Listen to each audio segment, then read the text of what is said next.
తాకట్లో ఉన్న బంగారాన్ని విడిపించి ఆ రోజున మార్కెట్ ధర కట్టి మిగిలిన డబ్బును మీకు అందిస్తుంది కొమ్మూరి గోల్డ్.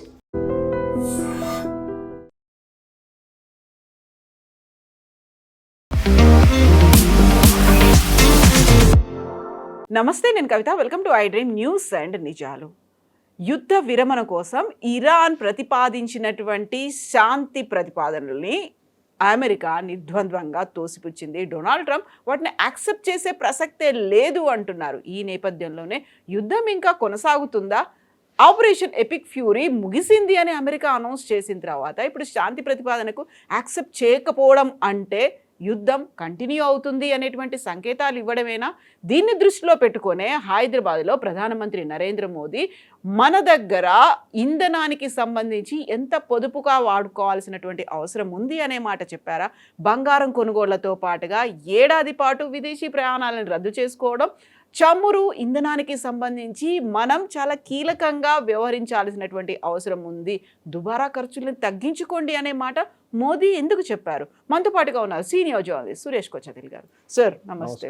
సో 2 నెలలు అయిపోయింది, 2.5 నెలలు అవుతోంది, 3వ నెలకు ఎంటర్ అయిపోతున్నాం. బట్ ఇప్పటికి కూడా still it is going on. అంటే లేదు, ఆపరేషన్ ఎపిక్ ఫ్యూరీ అనేది అయిపోయింది అనేది అమెరికా డొనాల్డ్ ట్రంప్ అనౌన్స్ చేశారు.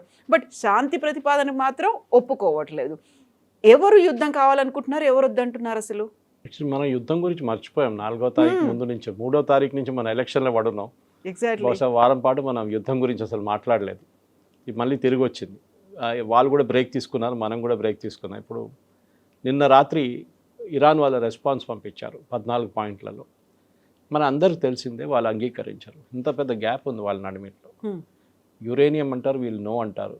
మిసైల్స్ అంటారు, వీళ్ళు నో అంటారు. మీరు రెజ్యూమ్ చేంజ్ అంటారు, నో అంటారు. హమాస్, హుతీలు, హెజ్బుల్లా సపోర్ట్ చేయడం, వీళ్ళు నో అంటారు. మళ్ళీ మీరు ఎట్లా కాంప్రమైజ్ అవుతారు? ఒక నెగోసియేషన్లో ఇద్దరు నడిమి కొంచెం నడుచుకుంటూ ముందుకు రావాలి. వీళ్ళిద్దరు రెడీ లేరు. అమెరికా అంటారు యురేనియం గురించి మాట్లాడకపోతే అయిపోయింది, we will not speak to you after this. మాకు కావాల్సింది మీ యురేనియం కావాలి మాకంట. వాళ్ళు ఏమంటారు, మేము అసలు ఇవ్వం, మా మెయిన్ పాయింట్ అది. ఇంకోటి 4వది హోర్ముస్, అది కొత్తగా న్యూక్లియర్ వెపన్ వాళ్ళది. హార్ముస్ ఓపెన్ అది మేము ఇవ్వం, అది మాది అంటున్నారు. యుద్ధం ముందు వాది కాకపోతుండే అది. It was an open international. So ఇప్పుడు ప్రెసిడెంట్ ట్రంప్కి ఒక మిడ్ పాయింట్లో వచ్చి ఆగిపోయారు ఆయన. ఒక నెల ముందు మీరు చెప్పొచ్చు, నెల కాకుండా నేను 5 వారాల ముందు it would have been a finish, fight to finish. America అప్పుడే ఫినిష్ చేస్తే అయిపోతుంది. ఈ పాకిస్తాన్ నడిమిట్లో వచ్చి కాంప్లికేట్ చేశారు అన్ని. పాకిస్తాన్ ఒక మీడియేటర్కి వచ్చి ఏమన్నారు, మేము కన్విన్స్ చేస్తాం ఇరాన్ని, మీరు కొంచెం సీజ్ ఫైర్ పెట్టండి, మేము కన్విన్స్ చేసి మీకు ఏం కావాలో ఇప్పిస్తామన్నారు. కాదు, పాకిస్తాన్ ఒక డబుల్ గేమ్ ఆడింది. బేసిక్లీ డబుల్ గేమ్ ఎట్లా అయిందంటే, వాళ్ళు సౌదీ అరేబియాకి వెళ్ళి అక్కడ 4,000 మంది వాళ్ళ సైనికులను అక్కడ పెట్టి ఒక 10 ఎయిర్క్రాఫ్ట్ అక్కడ పెట్టారు సౌదీ అరేబియా కోసం. సౌదీ అరేబియాని ఇరాక్ నుంచి వచ్చే మిసైల్స్ని అడ్డుకోవడానికి. ద సేమ్ టైం ఇరాన్ని ఎంకరేజ్ చేశారు యూఏఈ మీద దాడి చేయమని చెప్పేసి. ఎందుకంటే యూఏఈకి సౌదీకి పడదు. ఇప్పుడు మన ప్రధానమంత్రి యూఏఈకి వెళ్ళి మీకు సహాయం ఏం కావాలి చెప్పండి, మేము మీకు ఇస్తూ ఉంటున్నాం. సో ఒక ఫ్లాష్ పాయింట్ అక్కడే వచ్చేసింది. ఇది Saudi Arabia versus UAE. Already వాళ్ళు సొమాలీ ల్యాండ్లో ప్రాబ్లం ఉంది, యమన్లో ప్రాబ్లం ఉంది. మొన్న కూడా జరిగింది, వాళ్ళు ఒపెక్ నుంచి యూఏఈ బయటకు వచ్చిన తర్వాత సౌదీ అరేబియా దాని మీద చాలా పెద్ద ఏం చెప్తారు, ఒక కోపం వచ్చింది వాళ్ళకి, లిటరల్గా కోపం వచ్చింది, ఎందుకు వెళ్ళిపోయారు ఒపెక్ నుంచి అని. ఇప్పుడున్న పరిస్థితుల్లో ప్రెసిడెంట్ ట్రంప్కి ఆప్షన్స్ ఏంటి? ఇవాళ పొద్దున Israeli prime minister Benjamin Netanyahu 60 Minutes అని చెప్పి CBS ఒక ప్రోగ్రామ్ ఉంది అమెరికాలో, చాలా మంచిది, వెరీ ఎక్సలెంట్ ప్రొఫెషనల్ ఇంటర్వ్యూస్. దాంట్లో ఆఫ్టర్ యుద్ధం మొదలైన తర్వాత ఫస్ట్ టైం బెంజమిన్ నెతన్యాహు ఒక అమెరికన్ ఛానల్తో ఇంత డీటెయిల్గా ఇంటర్వ్యూ ఇచ్చారు. ఆ ఇంటర్వ్యూ మీరు చూడాల్సింది. ఆ ఇంటర్వ్యూలో చాలా మటుకు బెంజమిన్ నెతన్యాహును అడిగిన ప్రతి ప్రశ్నకి ఆయన ఆలోచించి జవాబిచ్చారు. సో ఆయన దగ్గర అడిగారు, మీరు యుద్ధానికి వెళ్ళారు కదా, అమెరికాని మీరు గుంజి తీసుకెళ్లారని చెప్పి ఆరోపణ ఉంది, బలవంతంగా లాక్కెళ్ళారు అని చెప్పారు. అట్లేం లేదే, మేము అమెరికా ముందు ఆప్షన్స్ పెట్టాం, ఇది ఉంది, వీళ్ళు ఇవాళ మీట్ అవుతున్నారు, దట్ ఈస్ శనివారం రోజు February 20th ఒక మీటింగ్ జరగబోతుంది తెహరాన్లో, చాలా పెద్ద ఇంపార్టెంట్ మీటింగ్. దాంట్లో ఏదో పెద్ద ఒక నిర్ణయం తీసుకోబోతున్నారు, ఒక ఆపర్చునిటీ, మేము వెళ్ళి కొట్టేస్తున్నాం, మీరు వస్తారా అని అడిగారు. ప్రెసిడెంట్ ట్రంప్కి naturally Israeli prime minister credit తీసుకుంటే మళ్ళీ నేనేం చేయాలి, నేను కూడా పాల్గొన్నాను చెప్పని చెప్పి ఆయన కూడా తోడొచ్చేసారు. వచ్చిన తర్వాత ఇజ్రాయెల్ మీకు తెలుసు జరిగిపోయింది, Israel was no longer active. వాళ్ళకి కావాల్సిన వాళ్ళు సాధించుకున్నారు. సుప్రీం లీడర్ని చంపారు, 40 కమాండర్ని తీసేశారు. వాళ్ళు అటువైపు వెళ్ళిపోయారు, లెబనాన్ వైపు. ఇక్కడ హెజ్బుల్లాతో వాళ్ళ గొడవ అక్కడ ఉంది. అమెరికా ఇక్కడ చిక్కు. అమెరికా బాంబింగ్ చేశారు, అమెరికా మీద బాంబింగ్ జరిగింది. అమెరికా ఇద్దరు పైలట్లు ఒక డెజర్ట్లో పోయారు, మళ్ళీ వాళ్ళని తీసుకురావాల్సి వచ్చింది. అరౌండ్ F-16 పోయినాయి, ఒక C-130 పోయింది, ఒక హార్నెట్ పోయింది, చాలా మటుకు ఎయిర్క్రాఫ్ట్ పోయింది. వాళ్ళు చాలా నష్టాలు కూడా జరిగింది వాళ్ళ బేసెస్ మీద. ఇప్పుడు బయటకు వస్తుంది అదంతా. దాని తర్వాత అమెరికాకి పాకిస్తాన్ వచ్చి మేము హెల్ప్ చేస్తాం. Asim Munir is my great friend అంటారు ట్రంప్. ట్రంప్కి ఏంటంటే ఈ యుద్ధం నుంచి ఎట్టైనా బయటికి రావాలి, ఎందుకంటే అప్పుడే స్ట్రెయిట్ ఆఫ్ హార్మోస్ బంద్ చేశారు ఇరాన్. దాని తర్వాత ఆయిల్ ప్రైసెస్ పెరిగింది, స్టాక్ మార్కెట్ పడిపోయింది. ఈ పరిస్థితుల్లోనే ప్రెసిడెంట్ ట్రంప్కి పాకిస్తాన్ మేము ఇరాన్ని తీసుకొచ్చి మీరు చెప్పిన దాన్ని కన్విన్స్ చేస్తామన్నారు. Iran convince car. ఒక 7th క్లాస్ అబ్బాయి దగ్గర చెప్తే కూడా చెప్తాడు, ఈ థియరీ చెప్తే no it will not happen అంటారు. ప్రెసిడెంట్ ట్రంప్కి ఇది అర్థం కాదా? ఆయన మళ్ళీ ఇప్పుడు ఎన్నిసార్లు, ఒకసారి అయితే ఫిజికల్ మీటింగ్ జరిగింది, వైస్ ప్రెసిడెంట్ వెళ్ళారు, జేడీ వ్యాన్స్ వెళ్ళారు, స్టీవ్ విట్కాఫ్, జారెడ్ కోష్నర్ వెళ్ళారు, ఏం కాలేదు. రెండోసారి మళ్ళీ 2 వారాల తర్వాత మనం వెళ్తామని చెప్పారు, లాస్ట్ మినిట్ ఎయిర్క్రాఫ్ట్లో వెళ్ళే ముందు దిగేశారు ఎయిర్క్రాఫ్ట్ నుంచి, ఎందుకంటే ఏం జరగదని వాళ్ళకి తెలుసు. Iran is playing a game, waiting game అంటాం ఇంగ్లీష్లో. మీరు ఎన్ని రోజులు మీరు స్ట్రెచ్ చేయొచ్చు, వాళ్ళు చూస్తూనే ఉన్నారు. అమెరికాకి ఇప్పుడు ఏ ఆప్షన్ లేదు. నిన్న కూడా ఇరాన్ UAE మీద దాడి చేశారు, బహ్రెయిన్ మీద దాడి చేశారు, ఖత్తర్ మీద దాడి చేశారు. నౌ ఇట్స్ ఏమంటారు, మేము చేయలేదు అంటున్నారు. ఇప్పుడు now they are denying it. అంటే ఎక్కడి నుంచి, ఆకాశం నుంచి వచ్చి పడ్డది ఆ మిసైల్స్ అన్నీ. ఎందుకు వాళ్ళ మీద ఎవరు పడేస్తారు మిసైల్స్? మాకు తెలియదు ఎవరు వేస్తున్నారు, ఇజ్రాయెల్ వాళ్ళు ఇస్తున్నామో అంటున్నారు వీళ్ళు. So this is the logic. ఇప్పుడు అమెరికా ఇప్పుడు ఆపరేషన్ ఎపిక్ ఫ్యూరీ అనేది వాళ్ళు మీకు తెలిసిందే, they have close that war. American Congress approval రాలేదు 60 రోజుల్లో. సో వార్ పవర్స్ యాక్ట్ కింద వాళ్ళు ఇంకా యుద్ధం ముందుకు తీసుకెళ్ళలేరు. సో మార్కో రూబియో కూడా అనౌన్స్ చేశారు, సెక్రటరీ ఆఫ్ స్టేట్, దట్ యుద్ధం అయిపోయింది. Now we are doing freedom, operation freedom. ఆ షిప్స్ని బయటికి తీసుకెళ్ళడం చేస్తున్నాం మేము. ఓకే, అది కూడా ఆగిపోయింది. 2 రోజుల తర్వాత మళ్ళీ దాన్ని కూడా ఆపేస్తున్నాం అని చెప్పి ప్రెసిడెంట్ ట్రంప్ మళ్ళీ పాకిస్తాన్ చెప్పారు మేము ఆపేస్తున్నాం. అది they was no reason to stop it. ఎందుకు ఆపారో ఎవరికి అర్థం కావట్లేదు. సో సౌదీ అరేబియా వాళ్ళ బేస్ మాకు ఇవ్వలేదని కొంచెం రూమర్స్ వచ్చింది. ప్రెసిడెంట్ ట్రంప్ నిరాకరించారు. తర్వాత సౌదీ అరేబియా అన్నారు, no we are allowing our base to be used, వాళ్ళ ఎయిర్క్రాఫ్ట్ ఏదైనా యూజ్ చేసుకోవచ్చు. ఇప్పుడు ఒక స్టేటస్ కోకి వచ్చేసారు. సో బెంజమిన్ నెతన్యాహు దగ్గర ఇది అడిగారు, మీ ఎండ్ ఆబ్జెక్టివ్ ఏంటి యుద్ధం నుంచి అంటే, ఒకటి ఆ రెజ్యూమ్ అక్కడ ఉండకూడదు, రెండోది వాళ్ళ చేతిలో ఉన్న యురేనియం మేము తీసుకుపోతాం. ఒకసారి రెజ్యూమ్ అక్కడ లేకపోతే హెజ్బుల్లా, హమాస్, హూతీలు మేము చూసుకుంటాం. ఓకే, వాళ్ళకి వచ్చిన సాయుధాలు, వాళ్ళకి వచ్చిన డబ్బులు అన్నీ ఆగిపోతుంది. రెండోది యురేనియం తీసుకెళ్ళిపోతే మాకు న్యూక్లియర్ థ్రెట్ ఉండదు, వీఆర్ హ్యాపీ. దీని తర్వాత మేము we can leave for hour cells అని చెప్పి. ఇది ప్రెసిడెంట్ ట్రంప్కి అర్థం కావట్లేదు. ఎందుకంటే ఆయన ఇప్పుడు ప్రాబ్లం ఏంటి, ఆయన ఇప్పుడు బాంబ్ చేయాలంటే బాంబ్ చేయలేరు, he cannot do the bombing. అందుకే ఎపిక్ ఫ్యూరీ ఆగిపోయింది. సో ఇవాళ పొద్దున కూడా అడిగారు, మీరు ఏం చేయబోతున్నారంటే, you watch, I let you know అన్నారు. సో బహుశా ఏం జరగబోతుందంటే, ఇజ్రాయెల్ బాంబ్ వేస్తారు ఇరాన్ మీద, స్పెసిఫిక్ టార్గెట్స్. వాళ్ళ దాంట్లో 11 ఐడెంటిఫైడ్ టార్గెట్స్ లాస్ట్ టైం కొట్టలేదు. దాంట్లో this foreign minister, president and speaker of parliament ఉన్నారు.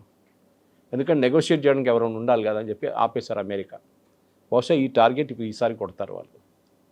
కొట్టిన తర్వాత they will only go for extended టార్గెట్స్కి వెళ్తారు. ఇంకా వాళ్ళ మళ్ళీ పవర్ ప్లాంట్స్ కానివ్వండి, మిగతా దాన్ని కొట్టేస్తారు. ఇరాన్ ఏం చేస్తారంటే ఇమ్మీడియట్గా అమెరికన్ అసెట్స్ మీద కొడతారు వాళ్ళు. అంటే దుబాయ్, UAEలో ఉన్న assets, Qatar, Bahrain, Kuwait, Oman, Saudi Arabia, ఇక్కడ ఉన్న అసెట్స్ మీద ఇరాన్ మిసైల్స్ కొడతారు. ఆల్రెడీ వాళ్ళు మొదలు పెట్టారు. ఇవాళ పొద్దున వార్నింగ్ కూడా ఇచ్చారు, మా మీద దాడి జరిగితే మేము అమెరికన్ అసెట్స్ ఎక్కడ ఉందో అక్కడ కొడతాం మేము, అరబ్ కంట్రీస్లో, గల్ఫ్ కంట్రీస్లో, అన్ని ఆ చుట్టుపక్కల ఉన్న దేశాల్లో. మూమెంట్ దాట్ హ్యాపెన్స్, అమెరికాకు ఒక ఎక్స్క్యూజ్ వచ్చేస్తుంది. వాళ్ళ చట్ట ప్రకారం వాళ్ళ అసెట్స్ మీద, అంటే వాళ్ళ ఎయిర్క్రాఫ్ట్ ఉండొచ్చు, వాళ్ళ ల్యాండ్ బేస్ ఫోర్సెస్ ఉండొచ్చు, వాళ్ళ బేస్లు ఉండొచ్చు, దేని మీదైనా ఎవరైనా దాడి చేస్తే అమెరికా కెన్ హిట్ బ్యాక్. అప్పుడు యుద్ధం కాదు, అది సెల్ఫ్ ప్రొటెక్షన్ కోసం చేస్తున్నాం. అమెరికా ఒక ఎక్స్క్యూజ్గా వాడుకుంటారు. ఫస్ట్ ఇజ్రాయెల్ని పంపిస్తారు, వాళ్ళు బాంబ్ చేసిన తర్వాత వీళ్ళు రిటర్న్ బాంబ్ చేసిన అమెరికా చేస్తారు మళ్ళీ. దాంతో బహుశా it will be the end of the war. యుద్ధం చాలామందికి ప్రాబ్లం క్రియేట్ చేస్తుంది, ఈవెన్ మన దేశానికి కూడా ప్రాబ్లం క్రియేట్ చేస్తుంది. ఇప్పుడు ఫస్ట్ కొన్ని వారాలు మనం అడుగున్నాం బాగానే, కానీ now it's stretching on us also. ప్రతి దేశం, మీరు మిడిల్ ఈస్ట్ నుంచి మీరు సౌత్ ఈస్ట్ ఏషియాకి వెళ్ళండి, జర్మనీ చూసుకోండి, ఫ్రాన్స్ చూడండి, ఆస్ట్రేలియా, న్యూజిలాండ్, అన్ని దేశాల్లో it is reached a point. వాళ్ళకి ఫ్యూయల్ లేదు, వాళ్ళ ఇన్ఫ్లేషన్ పెరిగింది, అట్ ద బంక్లో వాళ్ళ ఆయిల్ ప్రైసెస్ డబుల్ అయిపోయింది. మన దగ్గర ఒక పైసా కూడా పెంచలేదు ఇక్కడ ఎన్ని రోజులు.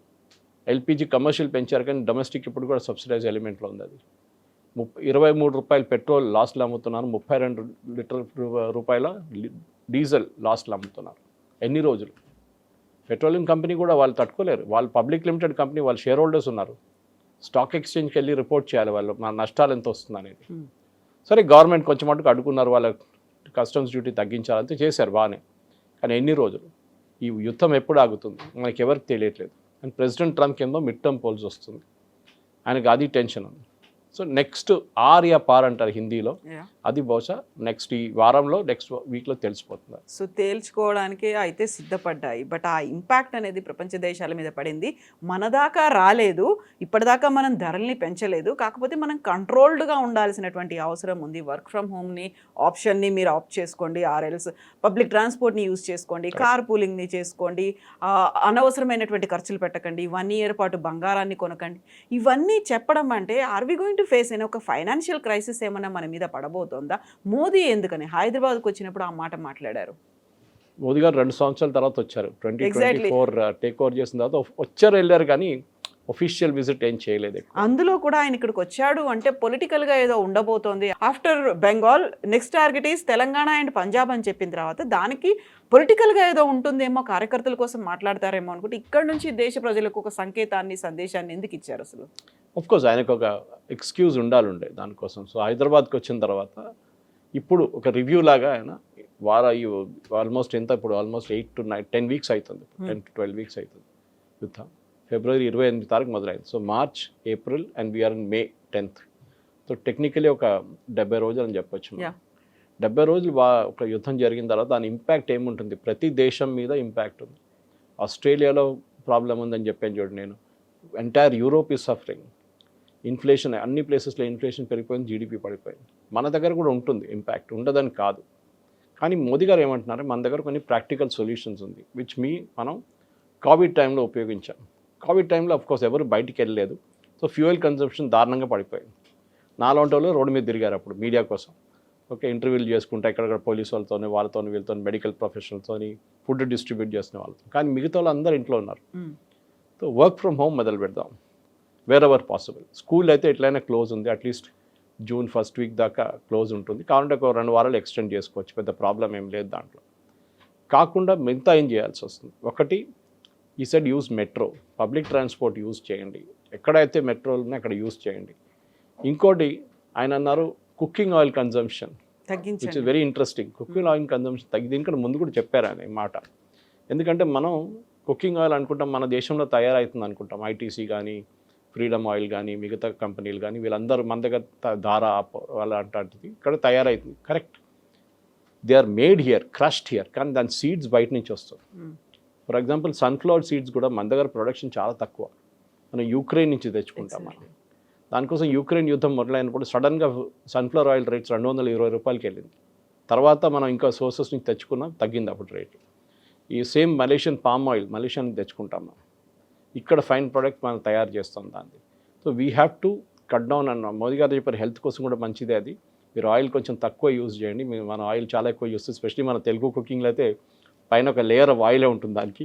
దేశం కోసం మాత్రమే కాదు, దేహం కోసం కూడా అనే మాట.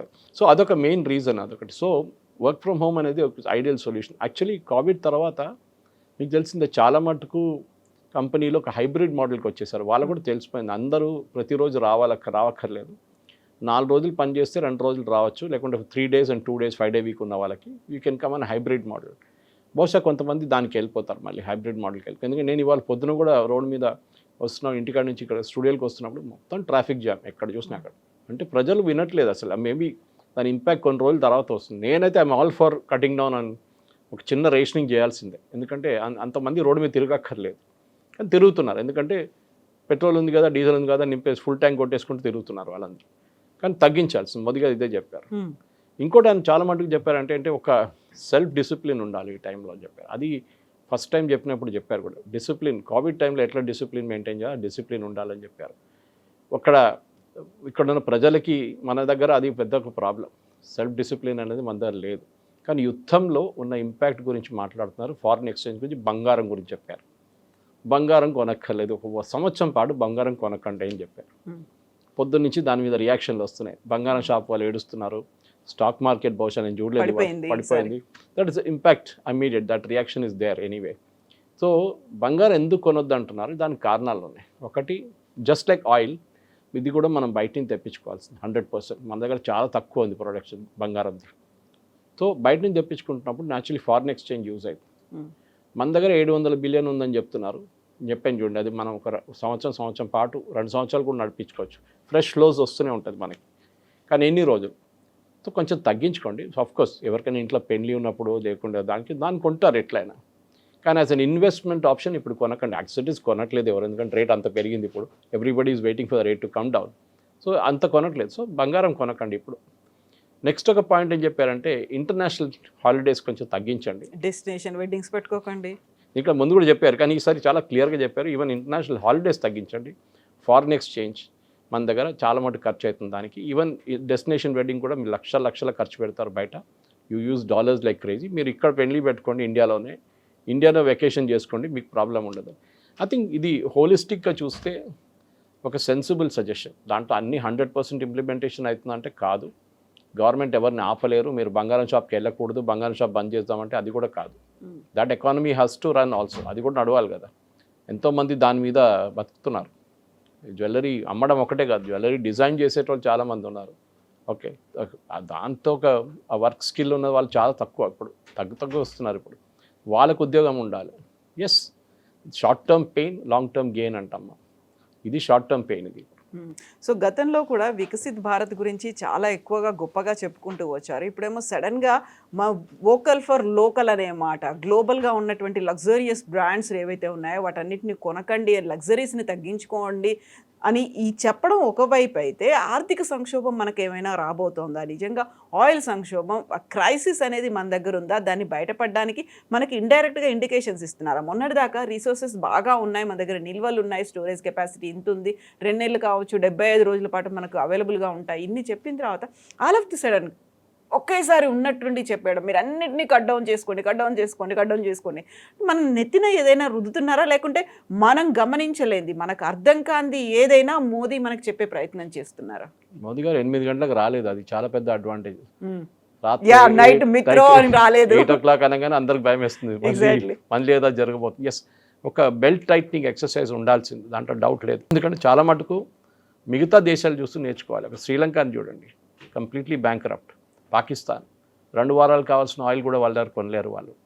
ఇటు నేపాల్, బంగ్లాదేశ్, అన్ని దేశాలు సఫర్ అవుతున్నారు. నార్త్ మిడిల్ ఈస్ట్ కాకుండా మీరు అటువైపు చూడండి.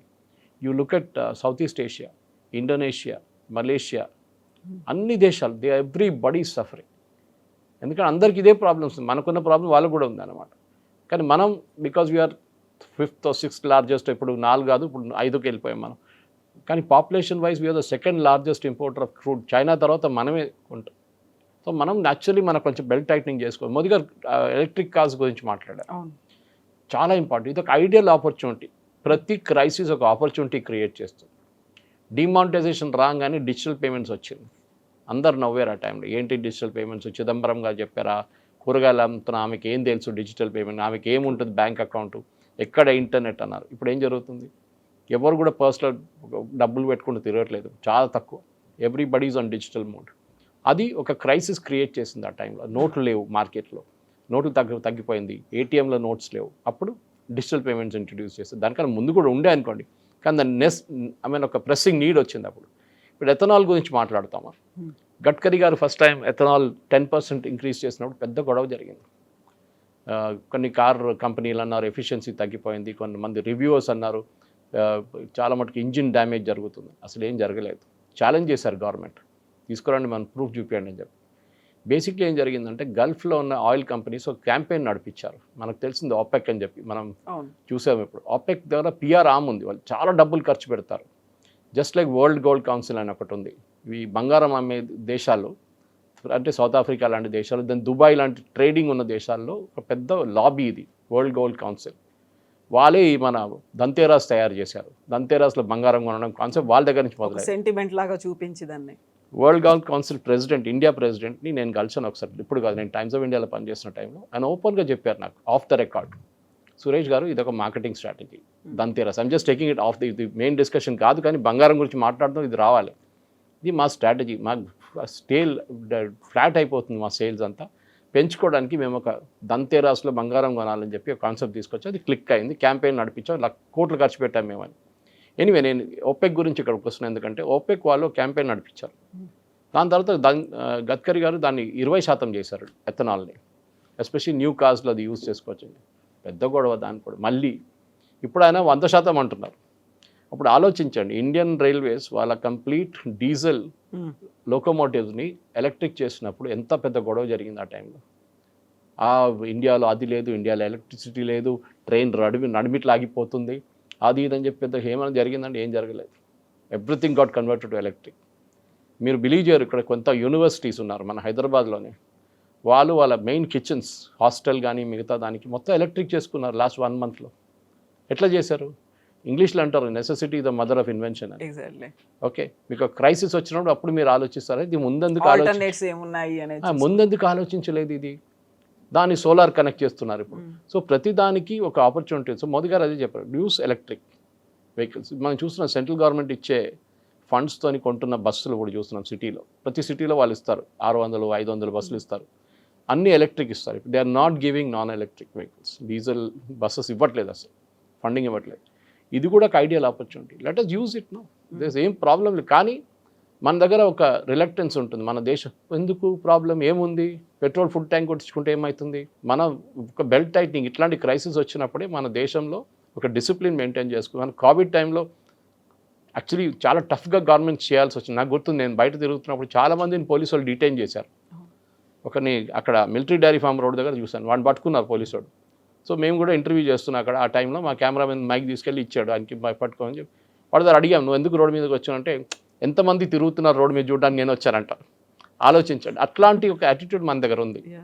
మెట్రోలో వెళ్ళమంటే అంటాడు, నా ఇంటి పక్క నుంచి వెళ్ళాలి మెట్రో, నా ఇంటి ముందు నుంచి వెళ్ళాలి, నేను ఎక్కడ దిగాలి అక్కడ మా కంపెనీ ముందు మెట్రో స్టేషన్ ఉండాలంట. అది కాదు. You learn from people of Mumbai. వాళ్ళు ఎంత కష్టపడి ఆ ట్రైన్లో వెళ్తారు. ఫస్ట్ వాళ్ళు 1 కిలోమీటర్ నడుచుకుంటూ వెళ్తారు, బస్సు తీసుకుంటారు, మళ్ళీ స్టేషన్ దిగుతారు, మళ్ళీ ఆ ట్రైన్ తీసుకుంటారు, మళ్ళీ వాళ్ళ ఆఫీస్కి బస్సు తీసుకుంటారు. They are like that. ఇప్పుడు ఆఫ్ కోర్స్ ఊబర్ వచ్చింది అనుకోండి, కానీ ఆ టైంలో బస్సులే ఉండే, BEST బస్సెస్. ఆ డిస్ట్రిక్ట్ మనకు ఆ ప్రాబ్లం ఇది లేదు. MMTS యూసేజ్ చూడండి చాలా తక్కువ, 40,000 మంది యూజ్ చేస్తున్నారు. అది మినిమం 1 లక్ష 2 లక్షలకు తీసుకురావాల్సి వస్తుంది. ఈ మెట్రో 4 లక్షలు నడుస్తుంది, it can easily go to 6 lakhs. కానీ మన వాళ్ళు కొంచెం డైరెక్ట్ హైదరాబాద్కి నడవడం అనేది ఒక మన కల్చర్లో లేదు. అది we want everything in front of us అనమాట. సో ఒక మోదీ గారు చెప్పిన దానికి డిసిప్లిన్ అంటున్నారు. కోవిడ్ని ఎగ్జాంపుల్గా కోట్ చేశారు. So definitely foreign exchange save చేయాల్సిందే. మన dependence on petrol and diesel తగ్గించాలి. పైప్ న్యాచురల్ గ్యాస్ చూడండి, ఇది ఇప్పుడు రాబోయే అన్నిటికంటే పెద్ద రెవల్యూషన్. ఇది మనం ఊహించలేము, అంత పెద్ద రెవల్యూషన్ రాబోతుంది. All kitchens of commercial kitchens, ఇప్పుడు నేను ఎలక్ట్రిక్ చెప్పాను చూడండి, అట్లానే ప్రతి కమర్షియల్ కిచెన్కి రెస్టారెంట్ కానివ్వండి, ఇండస్ట్రియల్ క్యాంటీన్స్ కానివ్వండి, కాలేజ్ స్కూల్ క్యాంటీన్స్ కానివ్వండి, ఏదైనా రోడ్ సైడ్ డాబాలు కానివ్వండి, అందరు PNGకి రావాల్సిందే. ఒక్కోది రోడ్ సైడ్ డాబాలు కొన్ని ప్రాబ్లం ఉంటుంది డిస్టెన్స్ వైజ్, కానీ సిటీ లోపల you can easily do PNG. అది నెక్స్ట్ బిగ్ రెవల్యూషన్. అది వచ్చేస్తే మనకు సేవింగ్ చాలా మటుకు వస్తుంది. బట్ ఇక్కడ సప్లై చైన్ డిస్రప్ట్ అయింది కరోనా టైం నుంచి అని చెప్పిన తర్వాత ఇప్పుడు హర్ముజ్ క్లోజ్ చేస్తే అన్ని దేశాల మీద ఇంపాక్ట్ పడింది అనే దాంతో పాటుగా అక్కడ నుంచి ఆయిల్ అండ్ న్యాచురల్ గ్యాసెస్ రావట్లేదు, అక్కడ నుంచి ఫర్టిలైజర్స్ కూడా రావట్లేదు. బట్ మన రైతులకు ఆయన ఒక సందేశాన్ని ఇచ్చాడు, ఫర్టిలైజర్స్ని తగ్గించుకోండి, ఆర్గానిక్ వైపు వెళ్ళండి. అంటే ఫర్టిలైజర్ క్రైసిస్ కూడా ఉందనా, లేకుంటే ఉన్నటువంటి న్యాచురల్గా ఉన్నదాన్ని యూస్ చేసుకోమనా? 2 క్రైసిస్ ఉన్నాయి ఫెర్టిలైజర్లో. ఒకటి nitrogen. Nitrogen is a by product of crude oil. ఈ క్రూడ్ ఆయిల్ అంటే మనం ఫస్ట్ డీజిల్ పెట్రోల్ అనుకుంటాం, దాని తర్వాత LPG అనుకుంటాం. క్రూడ్ ఆయిల్లో చాలా మటుకు బై ప్రోడక్ట్స్ ఉన్నాయి. ఒక్కొక్క ప్రాసెస్లో డిస్టిల్ చేస్తూ వస్తున్నప్పుడు ఒక్కొక్క ప్రోడక్ట్ వస్తుంది. ఒక డిస్టిలింగ్ ప్రాసెస్లో పెట్రోల్ వస్తుంది, దాని తర్వాత డీజిల్ వస్తుంది, కెరసిన్ వస్తుంది, ఎయిర్ టర్బైన్ ఫ్యూయల్ వస్తుంది. చాలా మటుకు డిఫరెంట్ ఫ్యూయల్స్ ఉన్నాయి, compress natural gas and LPG. దాని తర్వాత మీథేన్, నైట్రోజన్, ప్రొపేన్, ఇట్లాంటి గ్యాసెస్ వస్తుంది. సో మనం అదని మర్చిపోతాం. We are only looking at the top bracket. మీకు MRI మిషన్స్ నడిపించాలంటే చాలా మటుకు మన దగ్గర ఆగిపోయి ఉండే MRI మిషన్, ఎందుకంటే దాని మ్యాగ్నెట్స్ ఉంటుంది చూడండి చుట్టూ, ఇట్ గెట్స్ హీటెడ్ అప్, చాలా హీట్ అయిపోతుంది అది యూజ్ చేసేటప్పుడు. దాన్ని కూల్ చేయడానికి మీథేన్ యూజ్ చేస్తారు. అది లేకుండే చాలా రోజు ఆగిపోయింది సప్లై, ఖతార్ వైపు నుంచి వస్తుండే అది, ఇట్ స్టాప్ టోటలీ. ఇప్పుడు మళ్ళీ రిటర్న్ ఇంకొక సోర్స్ నుంచి తెప్పించుకుంటున్నాం మనం. కానీ ఆలోచించండి, మనం అనుకుంటాం బాటిల్స్ లేవు ఇప్పుడు. ఇప్పుడు బియర్ కంపెనీ వాళ్ళు అడుగుతున్నారు మా దగ్గర బాటిల్ ఏం చేయమంటారని, ప్లాస్టిక్లో అమ్మొచ్చా అని అడుగుతున్నారు. ప్లాస్టిక్ బాటిల్ కూడా మెటీరియల్ లేదు. Every part is associated with petroleum. దాని బై ప్రొడక్ట్స్ చాలా ఉంటుంది. సో ప్రతి దానికి ఇప్పుడు చూడండి రేట్లు పెరుగుతుంది. దాన్ని మళ్ళీ ఎవరు బ్లేమ్ చేస్తారు? మీరు మోదీ గారిని బ్లేమ్ చేస్తారు, ఎవరు బ్లేమ్ చేస్తారు? Because middle east war is impacting everybody. ఈ యుద్ధం అనేది మన ప్రెసిడెంట్ ట్రంప్కి ప్రాబ్లం లేదు. అమెరికా వాళ్ళ ఫ్యూయల్ వాళ్ళు ప్రొడ్యూస్ చేసుకుంటాం, మనకి ప్రాబ్లం ఉంది. కానీ అక్కడ కూడా రేట్ పెరిగింది. అట్ ద బంక్ వాళ్ళకి $2 నుంచి $4కి వెళ్ళిపోయింది పర్ గ్యాలన్. ఇప్పుడు వాళ్ళు కూడా కోపం ఉంది అక్కడ అమెరికాలో కూడా చాలా మటుకు ప్రజలకి. మన దగ్గర గవర్నమెంట్ మనకి కుషన్ చేసుకున్నారు ఇప్పుడు దాకా, ఎక్సెప్ట్ ఫర్ కమర్షియల్ ఎల్పిజి. కానీ ఏదో ఒక రోజు ఇది కూడా పెరుగుతుంది. కానీ మనం కన్జంప్షన్ తగ్గించుకుంటే we can cut down our cost and then look for alternatives. PNG వస్తే మనం ఎల్పిజి కట్ చేసుకోవచ్చు కంప్లీట్గా. అది గవర్నమెంట్ ప్రపోజల్ అన్నమాట. చూద్దాం ముందుకు వెళ్తూ ఇంకా బహుశా ఇదొక ప్రెసిడెంట్ ట్రంప్ ఈ ఒక 2-4 వారాలు ఇది ఫినిష్ చేసేస్తే situation will come back to normal. కానీ కంప్లీట్ రిలీఫ్ రావాలంటే 6 నెలలు పడుతుంది. అన్ని ఎక్స్పర్ట్స్ అందరు చెప్తున్నారు ఈ యుద్ధం రేపు ఆగితే కూడా 6 నెలలు పడుతుంది. ఇది ఇంపాక్ట్ ఎందుకంటే ఖతార్లో ఉన్న గ్యాస్ ఫెసిలిటీస్ని కొట్టారు ఇరాన్, సౌదీ అరామ్కోని కొట్టారు. అరామ్కో చీఫ్ అన్నారు 1 billion barrels of oil has been lost in this war అని. ఈ ఏం చెప్తారు 4 + 4 8 + 2 10 వారాల్లో we have lost 1 billion barrels of oil supply. లోకంకి వెళ్ళలేదు ఎక్కడికి. సో అది సముద్రంలో పారబోస్తున్నారు అనేది కూడా ఇప్పుడు వస్తుంది. దిస్ వీ టాక్డ్ అబౌట్, మీకు గుర్తుంటుంది ఎగ్జాక్ట్లీ. కర్గ్ ఐలాండ్ నిండిపోతే ఏం చేస్తారు? మనం ఓవర్ హెడ్ ట్యాంక్ లాగా లీక్ అవుతుందా అని అడిగాం. అదే జరుగుతుంది. ఇరాన్ అంటున్నారు మీరు ఏం పోతే మాది పోయింది అంతే కదా. వాళ్ళు సముద్రం ఎన్విరాన్మెంట్ మీద కూడా ఎఫెక్ట్ పడుతుంది. సూసైడ్ మెంటాలిటీ ఉంది వాళ్ళకి. మేము పోతాం మిమ్మల్ని కూడా తీసుకెళ్తాం మీ తోడు ఆ తోడు. సో వాళ్ళ ఫిషెస్ పోతుంది, వాళ్ళ ఫిషర్మెన్కి ప్రాబ్లం ఉంటుంది అక్కడ. కానీ ఖతార్కి ప్రాబ్లం ఉంటుంది, కువైత్కి ప్రాబ్లం ఉంటుంది, బహ్రెయిన్కి ప్రాబ్లం ఉంటుంది. ఇరాన్ పట్టించుకోవట్లేదు. మీరు అనుమతించట్లేదు మా షిప్స్ని, మేము కొట్టేస్తాం మేము. ఇది జరుగుతుంది. ఇప్పుడు ఏమంటున్నారు కొత్తగా, ఏ దేశమైనా మా మీద శాంక్షన్స్ పెట్టారో, not just US, Britain, France వీళ్ళందరూ శాంక్షన్స్ పెట్టారు. ఆ దేశాల మీద కూడా మేము వాళ్ళ షిప్స్ మీద కూడా మేము దాడి చేస్తాం. So it's expanding horizontally. ఇప్పుడు ఆపాలంటే ఇరాన్ని కొట్టాల్సిందే, there is no other option. అక్కడున్న రెజీమ్ని కొట్టిపడేస్తే కొత్త రెజీమ్ రావచ్చు, లేకుంటే at least some kind of regime అక్కడ వస్తుంది. కానీ ఇది ఎక్కువ రోజులు నడవాలి. ఫస్ట్ క్లియరెన్స్ చేయాలంటే స్ట్రైట్ ఆఫ్ హార్మస్. అది చేయాలంటే ఇరానియన్ రెజీమ్ని కొట్టాల్సి వస్తుంది. ఆ ఇరాన్ రెమినెంట్స్ మస్కిటో ఫ్లీట్ అని ఒక ఫ్లీట్ ఉంది అక్కడ, చిన్న బోట్లు, ఆ కర్గ్ ఐలాండ్ వైపు నుంచి ఇక్కడ దాకా కషమ్ ఐలాండ్ దాకా, అది మొత్తం కొట్టాల్సి వస్తుంది వాళ్ళు. సో దానికోసం ఇప్పుడు బ్రిటన్ ఒక వార్షిప్ పంపిస్తున్నారు, ఫ్రాన్స్ పంపిస్తున్నారు. బహుశా వాళ్ళు కూడా they will also get in to action. ఎందుకంటే వాళ్ళు కూడా తెలిసిపోయింది, వాళ్ళ మీద కూడా ఇంపాక్ట్ ఉంది. ఇప్పుడు చాలా వాటికి ఇంపాక్ట్ ఉంది. సో సప్లై చైన్ మీద ఇంపాక్ట్ పడింది. ప్రపంచ దేశాలన్నీ పెంచాయి, మనం పెంచలేదు అని చెప్పినప్పుడు కూడా ఇప్పుడు వినిపిస్తున్నటువంటి వార్తలు ఏంటంటే May 20th తర్వాత పెట్రోల్ అండ్ డీజిల్ రేట్స్ విపరీతంగా పెరగబోతున్నాయి. దానికి సంబంధించే ఇలాంటి ఒక అలర్ట్ మెసేజ్ అనేది. విపరీతంగా పెరగదు. ఇప్పుడు నష్టాలు ₹20 ఉందండి, ₹22-23 ఉంది. మనం అన్ని ఆయిల్ కాంట్రాక్ట్స్ మనది లాంగ్ టర్మ్ కాంట్రాక్ట్స్ ఉంటుంది. మనం రేపటి కోసం ఇవాళ కొనం. మీరు స్ట్రాటజిక్ పెట్రోలియం రిజర్వ్స్ గురించి చెప్పారు కవిత గారు. మనకి 65 రోజుల్లో స్ట్రాటజిక్ పెట్రోలియం రిజర్వ్స్ ఉంది. మనం ఫస్ట్ ఆల్మోస్ట్ 30 రోజుల స్ట్రాటజిక్ రిజర్వ్స్ మనం వాడుకున్నాం. ఇంకా 30 రోజులు అక్కడ ఉంది. చైనా దగ్గర 220 రోజులది ఉంది. వాళ్ళు కూడా హాఫ్ వాడుకున్నారు. ఎందుకంటే ఎస్పెషలీ స్ట్రైట్ ఆఫ్ హార్మోస్ బంద్ చేసిన తర్వాత వాళ్ళ మొత్తం సప్లై ఎక్కడి నుంచి వస్తుండే, రష్యా నుంచి, ఇరాన్ నుంచి మేజర్ సప్లైస్ ఉండే వాళ్ళకి. ఇప్పుడు రష్యా ఒకటే ఉంది వాళ్ళకి, ఇరాన్ ఇవ్వట్లేదు ఆయిల్. ఇరాన్ ఆయిల్ బయటకు రాలేకపోతుంది. బహుశా ఇప్పుడు బీజింగ్లో మీటింగ్ జరగబోతుంది, ప్రెసిడెంట్ సమిట్ ఒకటి ఉంది, Xi Jinping and president Trump. దాంట్లో ఏమైనా నిర్ణయం రావచ్చు. అది ఇంకోటి, ప్రెసిడెంట్ ట్రంప్ అక్కడ ఉన్నప్పుడు బాంబింగ్ జరిగితే దానికన్నా పెద్ద ఎంబారాస్మెంట్ ఇంకేం ఉండదు. సో ఆయన వెళ్ళే ముందో వచ్చిన తర్వాతనే ఇది జరుగుతుంది. ఆయన చైనాలో ఉన్నప్పుడు బహుశా ఈ బాంబింగ్ జరగదు. అదొక డిప్లొమాటిక్ ఇన్సిడెంట్ అయిపోయింది. మీకు గుర్తుండదు, మోదీ గారు ఇజ్రాయెల్లో ఉన్నారు February 26. ఆయన ఇండియాకి వచ్చిన తర్వాత బాంబింగ్ జరిగింది. So that maybe it's a coincidence, but జరిగింది అట్లనే. సో ఇది కూడా అంతే జరుగుతుంది. సో చైనా దీంట్లో ఒక పెద్ద రోల్ ప్లే చేస్తున్నారు. ఎందుకంటే ఆయుధాల పార్ట్ బెంజమిన్ నెటన్యాహు 60-minute ఇంటర్వ్యూలు అన్నారు, what role did China play అంటే వీ నో ఇట్ అన్నారు. తర్వాత ఆ క్వశ్చనర్ ఆ ఇంటర్వ్యూ కొంచెం కూడా ప్రెస్ చేసి అని అన్నారు, ఎస్ వాళ్ళు మిసైల్స్కి ఉన్న పార్ట్స్ సప్లై చేస్తారు ఇరాన్కి, మాకు తెలుసు, మేము ఎక్కడ కొట్టాలి అక్కడ కొడతాం మేమని చెప్పారు ఆయన. సో ఈ యుద్ధం ఇప్పుడు ఒక హారిజాంటల్ స్కోప్లో ఎక్స్పాండ్ అయిపోతున్నప్పుడు మనం గుర్తుపెట్టుకోవాల్సింది ఒకటి, ఇజ్రాయెల్ ఒక స్పెసిఫిక్ స్ట్రాటజీతో వెళ్ళారు. వాళ్ళు మీరు యుద్ధం బంద్ చేస్తే కూడా వాళ్ళు బాంబ్ చేస్తారు ఇరాన్ని, అక్కడున్న రెజీమ్ వెళ్ళేదాకా, వాళ్ళు న్యూక్లియర్ సరెండర్ చేసేదాకా. మన దగ్గర పెరుగుతాయంటారా? సో అక్కడికి వస్తున్నాను నేను. ఒక 22 రూపాయలు ఇప్పుడు ఇంటర్నేషనల్ మార్కెట్లో పెరిగింది మనకి ఇంపాక్ట్. దాన్ని కుషన్ చేయాలంటే గవర్నమెంట్ ఒకవైపు స్టేట్ గవర్నమెంట్స్ వాళ్ళ వ్యాట్ కట్ చేయొచ్చు. విపరీతంగా వ్యాట్ ఛార్జ్ చేస్తారు ఇక్కడ. మన దగ్గర possibility Telangana is one of the highest. Karnataka తక్కువ ఉండే, ఇప్పుడు కర్ణాటక కూడా పెంచారు ఒక 3 నెలల ముందు. వాళ్ళు డబ్బులు తక్కువ పడ్డదని చెప్పి వాళ్ళ దగ్గర ఫ్రీబీ స్కీమ్స్ ఇచ్చిన తర్వాత. ఒకటి వ్యాట్ తగ్గించవచ్చు, రెండవది కస్టమ్స్ డ్యూటీ తగ్గించవచ్చు, మూడోది అట్ ద బంక్ 3-5 రూపాయలు పెంచవచ్చు నా అంచనా. ఇది maybe it will be more, maybe it will be less, but as far as possible government దీన్ని కొంచెం ముందుకు తీసుకురావడానికి ట్రై చేస్తారు. ఎందుకంటే లాస్ట్ 3 సంవత్సరాల్లో పెట్రోలియం కంపెనీస్ చాలా ప్రాఫిట్స్ వాళ్ళు వాళ్ళు దే మేడ్ ఇనఫ్ మనీ, వాళ్ళు సంపాదించుకున్నారు. ఆ ప్రాఫిట్స్ వాళ్ళు ఇప్పుడు వాడుకుంటున్నారు. గవర్నమెంట్ ఆయిల్ బాండ్స్, చిదంబరం గారి టైంలో ఆయిల్ బాండ్స్ ఇష్యూ చేశారు, అది కూడా బహుశా చేయొచ్చు. దట్ విల్ అగైన్ ఎకానమీ మళ్ళీ బాగుపడితే ఆ ఆయిల్ బాండ్స్ మనం ఈజీగా మనం ట్రేడ్ చేసుకోవచ్చు అని గవర్నమెంట్ ఒక స్ట్రాటజీ ఉండొచ్చు. కానీ నేను అనుకుంటాను ఒక మైనర్ ఉంటుంది, అంత పెద్ద మార్పు రాదు. అండ్ మోదీ గారు ఇంకో మెయిన్ పాయింట్ చెప్పారు, మీరు ట్రక్స్ వాడడం మానేసేయండి, పార్సెల్స్ ఇది మీరు రైల్వేలో పంపేయండి అన్నారు. That's a major point. Even రైల్వేలో రోల్ ఆఫ్ అని చెప్పే కాన్సెప్ట్ ఉంది. ట్రక్స్ ఎక్కించుకుంటారు, చాలా డిస్టెన్స్ ఆల్మోస్ట్ 2000 కిలోమీటర్ తీసుకెళ్ళి అక్కడ ఇంకో పాయింట్లో డ్రాప్ చేస్తారు వాళ్ళు. సో వాళ్ళ ఈ ట్రావెల్ టైం రెడ్యూస్ అవుతుంది. ఇంకోటి వాళ్ళ rough and wear and tyres diesel వాడడం తక్కువైపోతుంది. సో ఇది కూడా చేయాల్సి వస్తుంది. సో ఐ థింక్ ఓవరాల్ మీరు ఒక మార్పు చూస్తున్నారు. అదే టైంలో ట్రక్స్ ఆపలేము మనం, అది ఒక పెద్ద బిజినెస్, అది ఫైనాన్సింగ్ ఉంది దాంట్లో, ట్రక్ వాళ్ళ డ్రైవర్ వాళ్ళ ఉద్యోగం ఉంటుంది, క్లీనర్ ఉంటుంది, వాళ్ళది ఉంటుంది. ట్రక్ బిజినెస్లో టోటలీ స్టాప్ చేయలేం. అండ్ చాలా ఇంటీరియర్ ఏరియాస్లో ట్రక్సే వెళ్తుంది. సో కానీ ఎక్కడో ఒక బెల్ట్ టైట్నింగ్ జరగాల్సిందే. మోదీ గారు బేసిక్లీ ఒక డిబేట్ స్టార్ట్ చేశారు. Good thing, let us debate. మనం ఇప్పుడు వాళ్ళు చూసిన టైమ్స్ ఆఫ్ ఇండియాలో రెసిడెంట్స్ అసోసియేషన్ వెల్కమ్ చేశారంట.